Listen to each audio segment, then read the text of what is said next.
Today I'm here with Julianna Glasse. Juliana is someone I met at a party 6 to 8 weeks ago. No, it's a bad joke from a long time ago.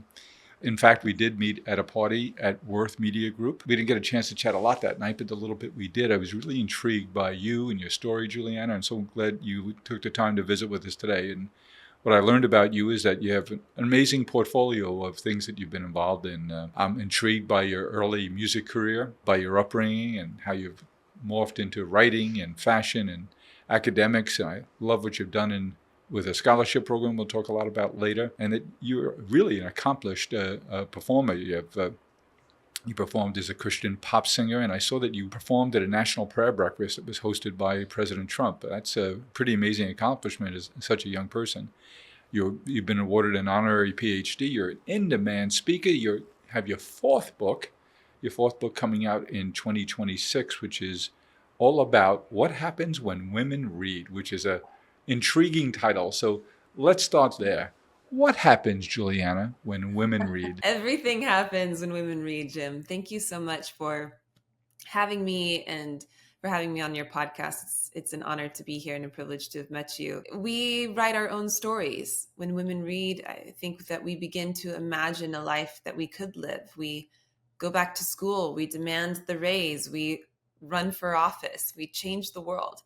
I believe that women's liberation really can begin with literature. And when you say women's liberation from what? Is it different things in different societies, different cultures, different geographies? Absolutely. Different things all over the world, and not necessarily out of something, but liberation into who we want to become. And so every brave act that we take is a step of liberation. Every single choice that a woman makes to be autonomous, to claim her agency, whether that's spiritual, intellectual, emotional agency, voting agency, right? Like there are so many different ways in which women need to reclaim and restore themselves as self-sovereign individuals. And that to me is the act of liberation. Obviously, you're focused on women's issues and educating women, and your scholarship, in fact, that we'll talk about is focused on women. Is it the same for little boys in similar circumstances? I don't, my experience as a woman is unique to being a woman. And really my emphasis has been in the stories of women. A lot of my liberation personally has come through male literature written by men as well. Plato, Marcus Aurelius, a lot of the philosophers, Sam Harris, who's a current philosopher today. But I think the act of liberating oneself, whether that's in the LGBTQ community or as a woman or as a man determining, perhaps to change his ways, all of that is liberation. So I think human progress and human flourishing is really that act, and we should be able to map it. One of my greatest annoyances in today's culture in the United States is this very anti-intellectual movement called cancel culture, which is extremely arrogant that any of us would assume that we know all the things there is to know at any given point. Human progress and human flourishing is an evolutionary act. We should be able to look back 50 years ago and go, oh, we got that wrong. We should be able to grow and evolve and change and liberate and have healthy discourse in a way that moves the needle forward, not just for women, but for all of humanity. Well, I'm likely entering the last quartile of my run, and I find the conversations that I'm having with friends, older and similar in age, a lot of it now is turning to what role religion plays in our life. For me, religion hasn't played, formal religion hasn't played a role for a long time. One of my regrets is that I didn't expose my children enough to religion and religions. I am very happy, though, that all three of my kids are adults and they have their own children, and they're all good parents. It's one of the things I'm proudest of, is that all three of our kids are good parents. But and there I'm seeing them expose their children to religion very differently than we did, and I'm so pleased by that. But you were raised in a highly structured religious environment, born in Florida, raised in Iowa. Tell us about your upbringing and how it impacted your outlook on life? And are there things that you're trying to free yourself from that maybe you found constraining about those religious tenets? Or did it give you a good foundation for building and learning and developing your own persona? First of all, I think it's really beautiful that you were able to offer your children, and then they are offering their children spiritual autonomy. Distinguished difference between indoctrination and spiritual autonomy, or later in life choosing to, engage with what is sacred or divine in a way that feels good to your soul, and in a way that is, and somehow beneficial to one's spirit, or you find meaning in it in some way. For me, I was indoctrinated into a religion, a conservative Christian household. My father is a pastor, really, really lovely man. Was he a pastor in Florida and then in Iowa? Yes, that's right. And still is now in Texas as well. And so for me, the issue with indoctrination is that it's a little bit like it would be like asking a fish to describe water. It really, when you are born into it, then it paints the entire fabric of one's experience with the world. It's your philosophies, morals, ethics. It's the ways in which you engage with humanity. It's your traditions. It really is your identity. And when the fundamental belief of that religion is what they call the doctrine of depravity, it's a strange psychological abuse. And I'll explain why. So the doctrine of depravity is the belief that one is born inherently separate from God. You are born into sin. You are born evil and depraved and in need of a savior. So this is the whole tenet upon which Christianity was born, this idea of, okay, we are depraved, we are sinful, we're separate from God, we need a savior. Doesn't baptism give you a get-out-of-jail card? There are over 40,000 different denominations of Christianity around the world, but the fundamental principle of it is that you are born separate, so you need a savior. So whether that's through baptism or whether that's through earning your way, Jesus Christ, yeah, there is a way to be saved. But when you grow up believing that you don't have inherent value and worth, that's just a very difficult system to get out of. So when I began to read philosophy, when I met my first gay couple and fell in love with the LGBTQ community and realized like, oh, you can be Christian and be gay. And oh, you're not single-handedly destroying American democracy like I had been told. Like when the fabric, I pulled the thread that started to dismantle this whole system. And the reason that indoctrination is so different from choosing a religion is because it's the entire framework through which you live your life. So it was like the scaffolding of my life fell apart, because now not only do I not know about heaven and hell, now I have to determine, okay, do I have intrinsic value and worth in and of myself? And then it's not only those beliefs, it's also language, right? So for me in the religion, I would say that I was loving you by telling you that you were going to hell because of being Buddhist or Jewish or whatever. That was the Christian belief, was that someone is destined for hell unless they align themselves. Unless they believe what you believe. Exactly. And that was love to me, in air quotes, love. And so it was so disorienting for me to leave and then have to reimagine, what is love? What is justice? What is equality? What are all of these things? What is God? And do you have answers for those now? I believe I do. I do in my own way, right? Well, let's jump to the end. Do you believe now in an afterlife? I do not. That's quite an evolution, I thought. Yes, it is. And I would caveat by saying not in any kind of physiological sense. The idea that a body would be raised from the dead.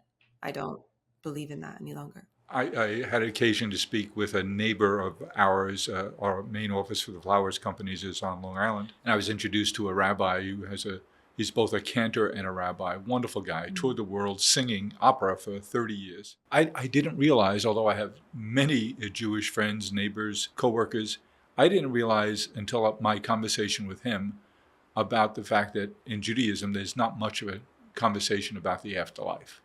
It's all focused on doing your best here and not having a reward or punishment for your behavior here in some other life. I found that really interesting. And then I heard it was just sort of a pop little thing, but it was a monk talking about the universe is a pool of water, a universe of water, and we're a little droplet that forms out of that. And we have a wonderful experience. And then at the end, we return back to the universe as that droplet returning to the ocean. And I thought, I know it's a little popisk, but it sounded really interesting. And as I get closer to the end, it's like a roll of toilet paper. It goes faster as you get closer to the end. I find myself thinking a lot more about how do I reconcile with that religion hasn't been and religious beliefs haven't been a big. It shaped me behaviorally, certainly. So I think all the organized religions have a similar tenet around 10 commandments. I think good, we all need rules. And I spoke with a great psychologist who lives in Israel now. He has since he was 3 or 4 years old. His name is Dan Early. I had a wonderful conversation with him on a pod. And he's fascinating. I've been following his work. He wrote a book about the paradox of choice. You can have too many choices and it makes decision making more difficult. It's an oversimplification for sure. But he's brilliant. He's been writing a column, or had been writing a column in the Wall Street Journal and Fortune for dozens of years. And at the end of our conversation, I said to him, what role does religion play in your life? And he said, well, I'm a Jew, and I live here in Israel, and I believe in the 10 commandments, and I think we all need rules, but I don't believe in God. And then we were out of time.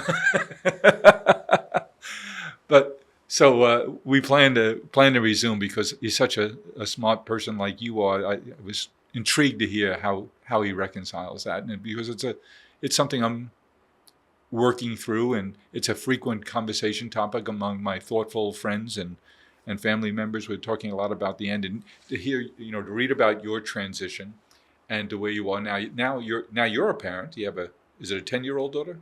I have 3 children. 3 now. Oh, you've been busy since I last saw you. No, I have a 16, 13, and 9-year-old. Oh, okay, gotcha. You have 3 children as well, right? 3, yep. A daughter and 2 sons. But more importantly, I have 7 grandchildren. So, so there. You win for sure. No, I'm just old. But and I'm blessed because they all live nearby. And they're especially close in the summertime. We have a beach house and we gather there a lot. And so I'm extremely blessed. But like I said, I'm proud that my kids are being more open and inclusive in terms of exposing their children deliberately to a religion and the topics they're in. And how do you handle that with your children now? We practice spiritual privacy and spiritual autonomy. My issue with organized religion and the institution of religion is that, to put it bluntly, no wars are ever fought based on Shakespearean literature, right? Because Shakespeare wasn't claiming to be communicating on behalf of God. If Taylor Swift decided that she was going to say, I'm speaking to you or I'm singing to you on behalf of God, we would have a real issue on our hands. So my problem she is pretty godlike.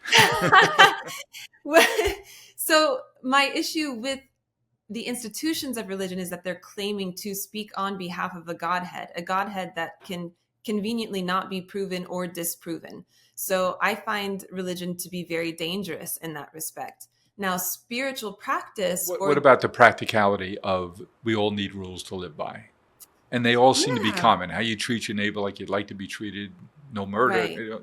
The rules are pretty basic, create a sense of order and discipline that allows us to interact and grow and not kill one another. Yeah, absolutely. And I think you're living proof of the fact, or I would suggest that you are living proof, and I know many, many people that are living proof that you don't need religion in order to have order and structure.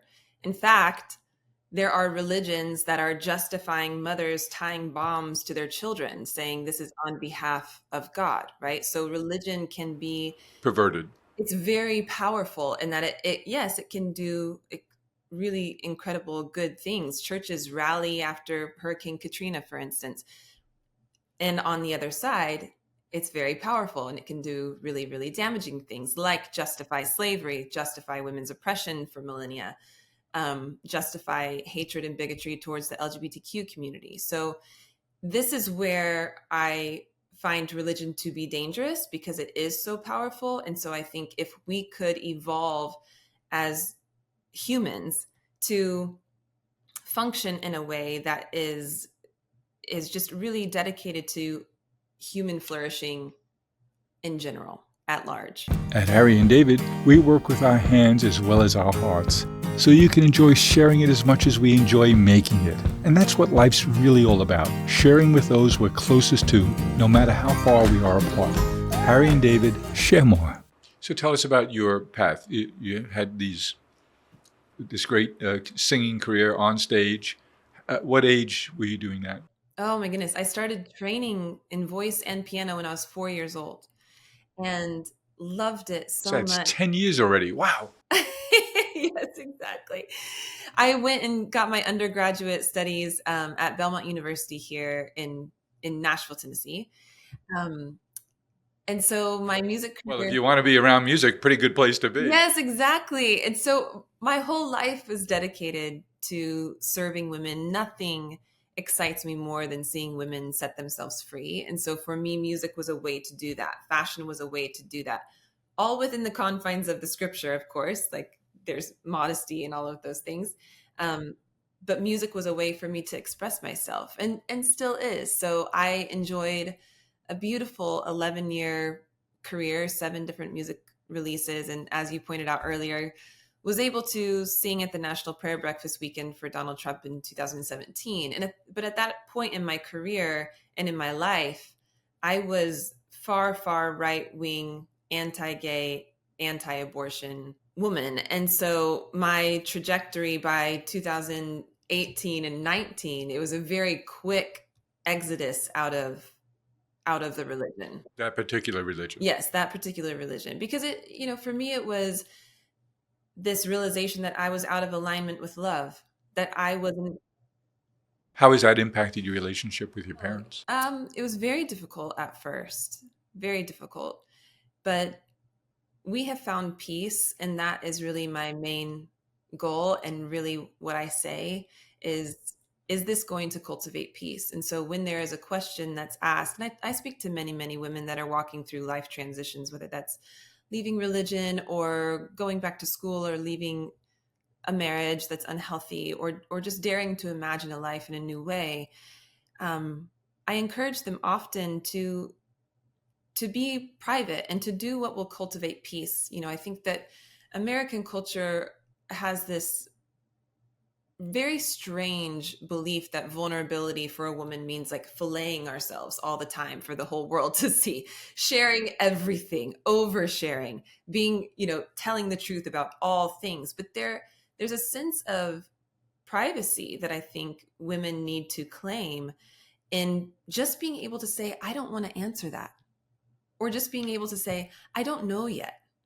Or being able to say, Mom, I could answer your question, but that's not going to cultivate peace in our relationship. And that's really what I want. Performing from such a young age, starting at 4 years old, training piano and voice, performing all over the world practically.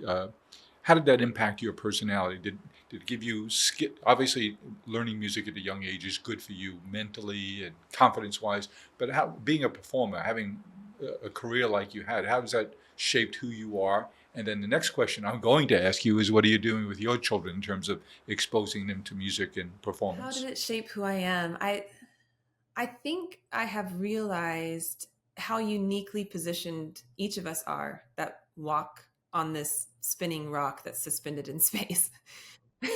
We each have just been. I know. I actually was texting my friend that this morning. I was like, do you realize that we're just a drop of, stardust on this spinning rock suspended in space? And she's like, wow. That's it. Yeah. I'm not going to have that sandwich today. I know, that's right. Exactly. But yeah, I think that each of us are so uniquely positioned. It's so fascinating to me to see what lights me up is different than probably what lights you up, which is different than what lights your producer up. And so to dedicate yourself to something that brings you joy and that brings you to life is really, it's such a gift to be able to do that. And it's a gift to give back to people. And is that something you're still involved in today? Music, performing? I am getting singing, back in, writing? Yes, I am getting back into it. So I am going back on tour in 2026 with the release of my memoir. Yes. Yes, I have written a one-woman play that is part acting and part music as well. And we will be going around the US and parts of London and the UK to perform in the fall of 2026. So that would be really, really thrilling. But That's terrific. Can't wait to get people to come out and see you. I know it's going That'll to be be great. great. I think that art is like the most healing. It's the most healing thing that we can offer the world. I couldn't agree more. Religious evangelical performer, going to school in the U.S., and all of a sudden, boom, you're at Oxford, at Said School of Business, and getting your MBA there. How did that happen? So it was wild in that, I realized Plato's allegory of the cave, if you're familiar with it, if you've been trapped in a cave your whole life. I checked it because I read that it was such an important book in your life. So important. We all know which books had a big impact on us. It was given to me by a dear friend, and I read it, and that was really kind of when the light switch turned on in my own life, going, oh, maybe I've been indoctrinated into a system of belief that I'm not sure is actually true.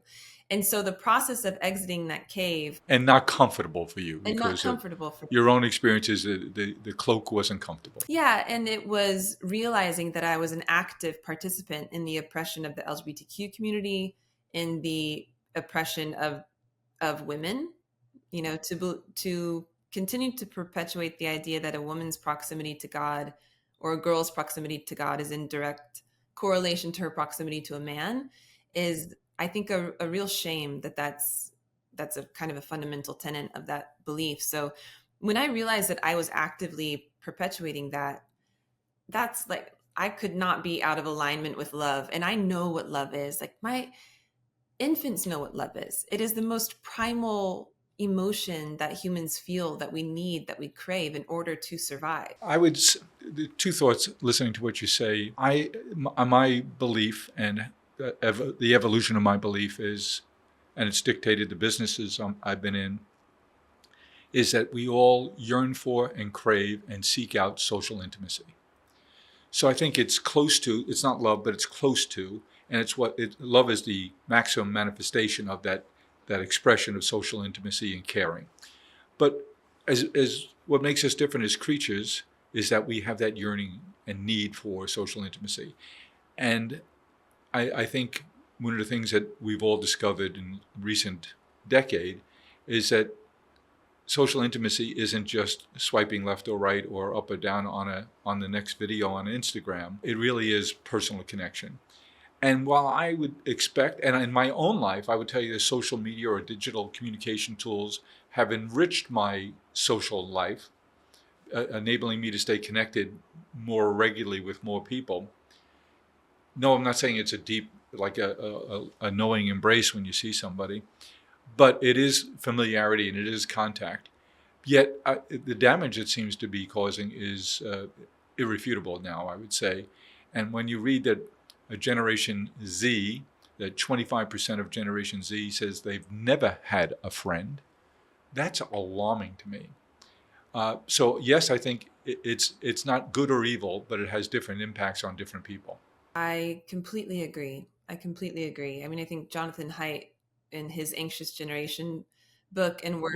What a great work. What a great work. I mean, the book previous, I think it was 2 books prior to that, is called The Righteous Mind, was really paramount in my liberation as well. And in my ability to kind of take off the religious language and really understand religion and politics from a more objective standpoint. So would highly recommend that one too. All right. So I interrupted you. You're telling us how you made it across the ocean to Oxford. When I began to liberate myself, I started realizing that so much of my perspective and just understanding of the world was a very white American perspective, white American evangelical perspective. And I think the evangelical is a big piece of that. It is. Because I think when I'm listening to you talking about the impact your religion had, we're using the same language, but your depth of feeling the burdens of an evangelical, of the particular evangelical life you experienced, it's the same language I'm using, but I didn't have that. I didn't have that, anything to that degree. So I think it's a different place. I think that's a really big box to draw about how it impacted your worldview. Hmm. I think that's right. And being indoctrinated into something, so it's the only thing you've understood, is really where I would say is the biggest differentiator there. But in my So, desire, so you're looking to get far away from that? I You're wanted looking for to, another exposure? that's right. I wanted to get out of the US. I wanted to be in a very global academic setting. I wanted to be around different people that were of different religions, of different languages, right? So much of Oxford is so diversified that English, while it's required to be able to attend the university, is not the first language for the majority of the students attending. And so there's a real sense of empathy that's already built into walking onto that campus, because you're going, I'll never forget one of the first days, a man from Africa in one of my classes, made a comment about feminism that I found deeply offensive. And I had to tell myself, Juliana, ask a question. Where is he buried now? Where is he now? Where's he buried? Yeah, I know.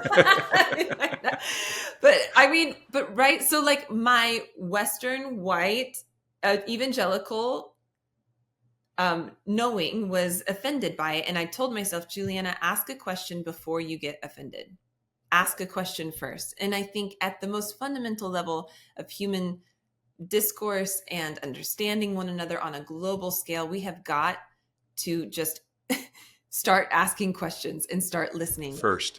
First. But I would suspect, Juliana, that asking questions first, or asking questions at all, wasn't a big part of your religious upbringing. No, not at all. Questions were verboten, I would think. Oh, exactly. Like the whole institution is built upon certitude, that we are certain about this truth and we are the only ones that know it. So you deviate outside of it, and that's challenging the whole system, which is why they were so mad when I challenged the whole thing and left.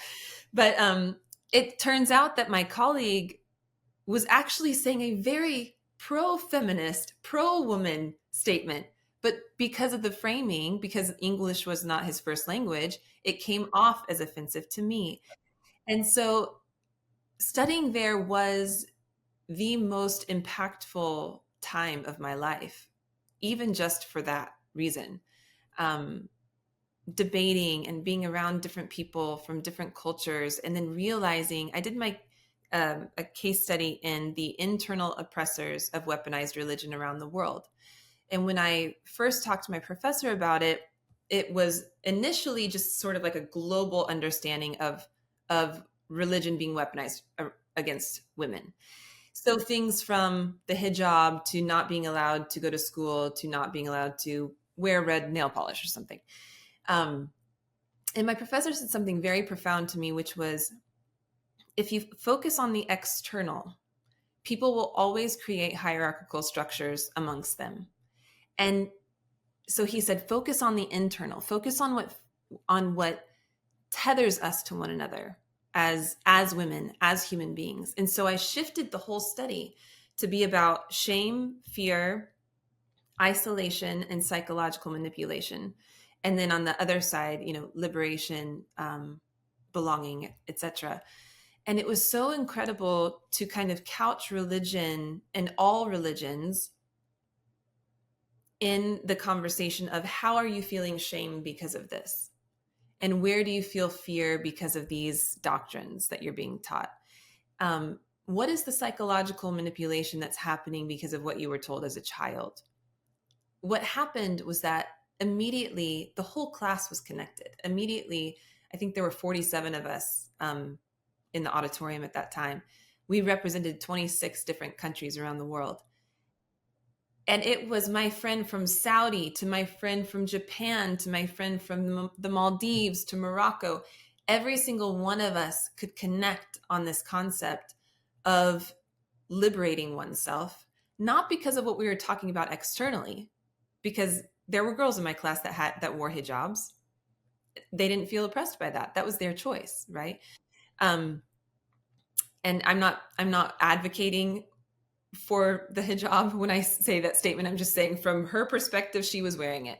Hi, I'm Jim McCann. And I'm George Everly Jr. During the COVID-19 epidemic, I stumbled upon an article that Dr. George wrote, which had a real strong impact on me in terms of how COVID was and was likely to impact our social connections, our relationships. And it really, really resonated with me. So I reached out to George, basically wrote him a fan letter, and that began our relationship. We found a mutual interest in helping people become their best selves, especially in times of adversity. Together, we embarked on a quest to co-write Lodestar. That journey began with countless hours of researching the most impactful self-help books out there. Once we had our picks, we combined the science with the practical. The result of our journey, the creation of a one-stop shop for the best of the best in self-help. We decided to write this book to help others go from where they are to where they want to be and be the best possible selves they could be. So if you're looking to boost your career, build stronger relationships, or simply become the best version of yourself, Lodestar is here to guide you on your path.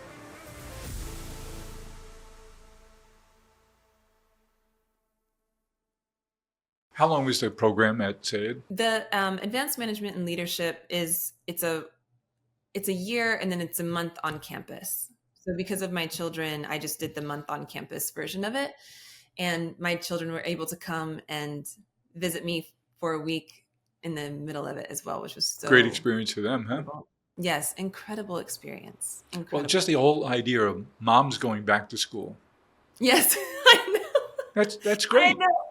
Studying at my son's football games and learning that learning is a lifelong endeavor is really, really important. Oh, it's so important. So now my company, This Is What Happens When Women Read, we've partnered with the university. And so I get the privilege and the honor of identifying emerging feminist leaders around the world. And then we get to bring them to SAID to earn their MBAs. So you set up a scholarship.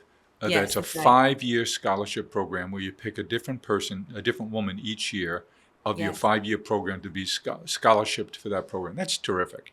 How many years are you into that 5-year commitment? First year. First year, wow. So in our first year. Tell us about the first lucky recipient. Her name is Smriti Sina. She is from Bahir, India. And I am going to announce like her whole story, and we're going over actually to Oxford in at the end of October, and we'll be interviewing her and everything. But so many of these applicants, hundreds of applicants, so many of them have. My wife and I are going to be in London at the end of October. You'll have to let us know when. Wait, if we're there at the same time, we'd love to pop in and watch what you're doing. Oh, I would really love that. I would really love that. And I'm speaking to the students as well, so you could come to that. You can come to all the things.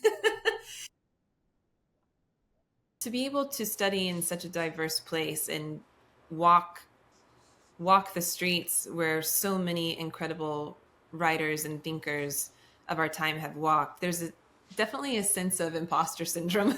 I think for all of us, we're all like, do we belong here? It feels somewhat sacred, but 300 years, how did I get here? Yeah. But to hear the stories of these women and these women that are applying to the scholarship, it's just incredible, the resilience that they have. Are you involved in the selection process? I am, yes. That's terrific. Yeah, it really is. I mean, these women have lost so much, women that are being told, you can't pursue your undergrad because we want you to enter into this arranged marriage. I mean, whether it's culture or religion or familial expectations, women around the globe are facing incredible barriers to their education, not just undergrad, but higher education as well. That just as a general philosophy of life, that generous people are my favorite people. People that believe that to raise the waterline for one is to raise the waterline for all of us. And so it's such a joy to, walk through life with this generous kind of perspective.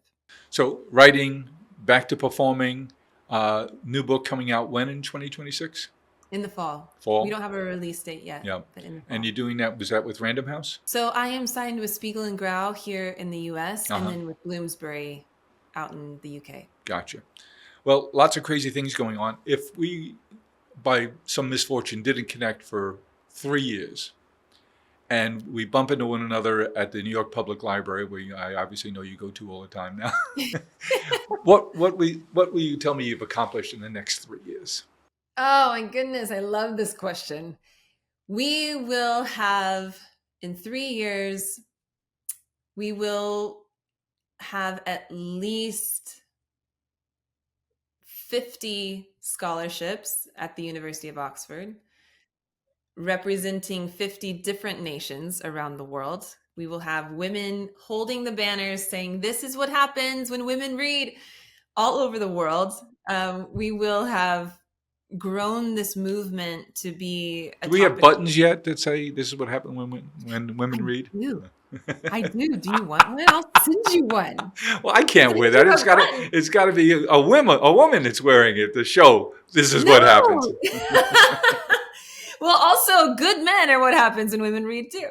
But I will be hopefully also, the tour and everything will have taken off. We will still be performing a lot all around the US. And then I will be working on my next book, which is called This Is What Happens When Men Read, which will be... Is that right? That's your next? I mean, I don't know. I'm not signed with it yet, but it's in a circle on your yellow bed. In my brain, yes. All right. Do it. We got lots of things to connect about. So you're a busy person, good things going on. Thanks for allowing us to peer into your life and your journey, especially intrigued by the journey around religion, being born into an evangelical family, how it impacted you, how it's shaping your life, and how you're making up for some of that with this scholarship program. Yeah. You're just a neat person and with a big heart and doing some really good things. And I'm just so thrilled that we got to meet and we got to share your story with our community today. I suspect we'll chat a lot, and it'll be our pleasure to stay connected to you. Thank you so much. Thanks for having me and for the thoughtful questions. You never really know what to anticipate, walking into these, but the first time I met you, I was like, oh, I felt like connected. Our hearts were connected in some way. I just love your spirit.